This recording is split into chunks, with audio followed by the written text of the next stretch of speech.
Dhimbjen për humbjen e 59 bashkëqytetarëve shprehin edhe me shkrem.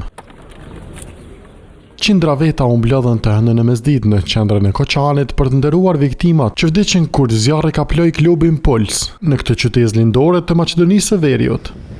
Veç për shkruar në librin e Zis, rendi që i gjatë edhe i atyre që dashën të ndezin qirinj. Të vdekurit që ishin nga mosha 14 deri 24 vjeç u kujtuan edhe me pankarta ku shkruhej vrasja të rinjve është vrasja ardhmërisë. Prindër që humbën fëmijë hastret nuk i kursyen as mallkimet. O Zot denoj ata çua bën këtë fëmijëve tonë. Tregojani këtë atyre atje lart. Zoti do u hakmerrat.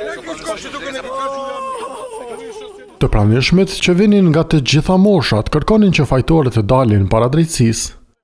Nuk është mirë çka ka ndodhur dhe përgjegjësit duhet të japin llogari. Mund të isha unë në vend aty me 2 binjakët e mia dhe me ata pak shok që na kanë mbetur, me të njëjtat mendime. Ajo që ka ndodhur mbrëm është turp, është tragjedi. 23 persona dyshohen të jenë me faj për atë që ndodhi. 11 nga ta ju caktua para burgimi si përgjegjës për lokalin që punonte me licencë të falsifikuar. Shumë e rëndë, te tragjike, dhimbje e madhe për të gjithë ne. Koçani po çan, Maqedonia është në zi, e të gjithë janë fajtor. Protestuesit me pas vazhduan për tek një lokal tjetër i pronarit të diskotekës, të cilin e demoluan nga pakënaqësia. Me pak dëme bënte objekti i komunës e Koçanit, kreu i së cilës Lupço Papazov njoftoi gjatë ditës se ka dhënë dorëheqje.